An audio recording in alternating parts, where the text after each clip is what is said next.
Hey everybody, welcome to our weekend check-in video for Psych 5 Social Psychology for Saturday, April 8th. Just going to go over a few items and reminders as I always do, and I hope you enjoyed yourself on your spring break there. But let's get started. First up is that coming up this next week here, Chapter 10 on relationships there. That quiz and discussion will be due next Friday there on the 14th, and do keep in mind that time differential. The discussions are due at 9 p.m. The quizzes are due a bit later at 11:59 p.m. It's a pretty interesting discussion this time we can all relate to because we all went through it, and that's the how relationships were valuable to us, or maybe not, as the case may be during the recent COVID pandemic, which is still going on there, but it's certainly led up to some extent, not like it was before. So, but definitely check that out. It's an interesting discussion for you to participate in. Next up here, the big item here is that your literature review paper is due this coming Monday on April 10th. Remember, per the policies on the syllabus and in the instructions and submission area, you have up to 72 hours to submit it late. So the last day you can submit theirs on Thursday the 13th, but do get it in on time, because I hate to see a well-written paper get docked for points just for being late. You've had plenty of weeks to get this ready, so I'm just assuming most folks have been working on it there.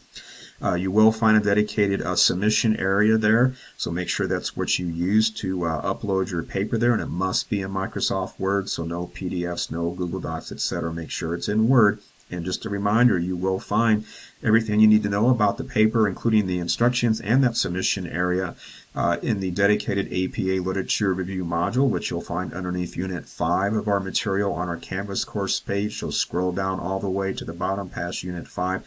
There you'll see the APA module, and you want to open up the instructions for Component 2. Because that's the final paper. When you open up those instructions there at the very top, there's a little short how-to video that I created to kind of show and tell you what to do. It's about 10 minutes. It'll really help you out. You'll be glad you watched it. So please do take the time to watch that there so you have a better idea of what you need to do. Right below the video link there, there's an embedded file there that's both in Word and as a PDF there, whichever format is easier for you to open on your device. That's called Instructions and Checklists. So do read those instructions carefully, and also the separate checklist as well. When you look at the instructions, you'll see embedded links to a sample title page, abstract page, and a completed sample APA-style literature review paper. That's all from that online writing lab, the OWL or the OWL. So it's a great site there. So make sure you take the time to look at those samples. Also make sure as part of that same file that you do examine that checklist there. The checklist is just something I've put together loosely over the years. It's kind of a bullet list of do's and don'ts, things you do want to have in your paper, things you don't want to have in your paper, so it'll really help you out. So definitely check that out there.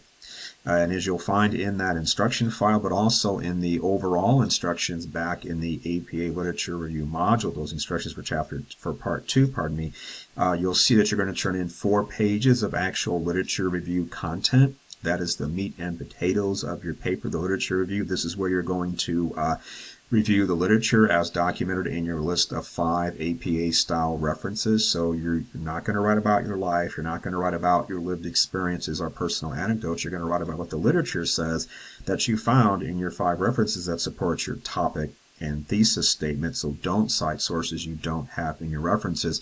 And by the way, you are not married to that list of 5 references. If you want to add to them, if you want to switch some of them out, that's totally fine. The writing process lends itself to having to update one's references and change things out like that. Just make sure you always have at least 5 peer-reviewed research articles at a minimum, because that is required, and that's what you should mostly be writing about. But in addition to those 4 pages, and by the way, it's 4 full pages, not 3 1/4 and not 3 1/2, but 3 full pages of literature review minimum, you're also going to have a title page, an abstract page, and a page of APA-style references. So 7 pages altogether, but 4 pages are, again, the, quote, meat and potatoes, the actual literature review itself. So just keep that in mind. You should be thinking about writing this as if it were like a little mini chapter in a textbook. So if you came across a tiny little chapter in a textbook that addressed your topic and thesis statement, what would you find? Think about what you see in textbooks all the time. So it's kind of a good idea regarding the tone and the style of how you should write things there. So just keep all that in mind there.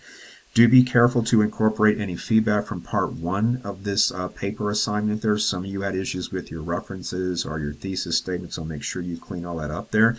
And also, when you look at the instructions back in the APA Literature Review module for part 2 there, towards the bottom of those instructions, I have a little section about plagiarism. Make sure you read that carefully. Your paper will be uploaded to the Turnitin platform. Turnitin is a platform that analyzes, among other things, plagiarized materials. So I'm going to see if you did that. So make sure that you paraphrase, that you put information from other sources in your own words, and also provide a citation. If you don't do that, that counts as plagiarism and cheating. That'll end up getting you into a lot of trouble. So please be careful about that.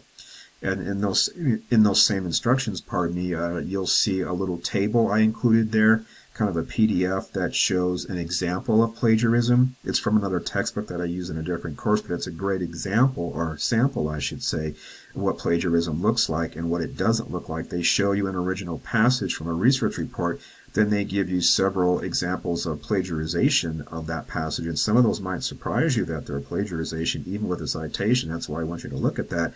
But then they give you a final example that shows proper paraphrasing, that is putting things in your own words. So keep in mind that changing a few words, keeping the sentence structure intact, otherwise that's still plagiarism. Even with a citation, you must put things in your own words, paraphrase properly, or else it's a problem. Also here, don't forget that there is that Writing and Reading Center over there in the library that can help you out with all things regarding any writing assignments, including a APA style literature review paper assignment like this one. So do take advantage of them. They're in the library there on the first floor. Someone at the front desk can tell you exactly where to go. So check that out there. Otherwise, again, I hope you enjoyed your break there. Do work ahead as much as you can. We've got Chapter 10 and Chapter 11 there still to go for this unit, so you can knock out your quizzes and discussions and your inquisitives there. It's always good to do that. Otherwise, I'll be in our live session there this coming Monday on the 10th, so hope to see some of you there in case you got any questions. Again, it's just like open office hours for that hour. That's what I'll be there hanging out in case anybody needs anything. And otherwise, if you need anything in the meantime, reach out via email on Canvas, and I'll see you in those lecture videos otherwise. So take care until then. Bye-bye.